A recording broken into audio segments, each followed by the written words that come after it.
জলে কুমির, ডাঙায় বাঘ, এই প্রবাদটা আমরা ছোটবেলায় বইতে পড়েছি, কিন্তু সুন্দরবনের হাজার হাজার মহিলার কাছে এটা কোনো প্রবাদ নয়, এটা তাদের রোজকার রূঢ় বাস্তব। এদের কাজ বাগদা চিংড়ি, পোনা বা মিন ধরা। রোদ, ঝড়, বৃষ্টি উপেক্ষা করে দিনের পর দিন এরা কোমর সমান নোনা জলে দাঁড়িয়ে থাকেন।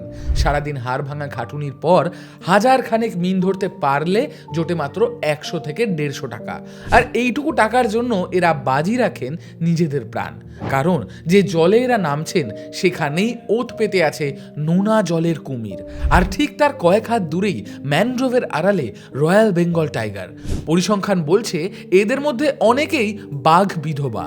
স্বামীকে বাঘে নেওয়ার পর সংসারের হাল ধরতে, বাচ্চার মুখে ভাত তুলে দিতে বাধ্য হয়ে তাদের এই মরণ ফাঁদেই নামতে হয়েছে। শুধু বন্যপ্রাণী নয়, দিনের পর দিন নোনা জলে থাকার ফলে এদের শরীরে বাসা বাঁধে জরায়ুর রোগ আর চর্মরোগ।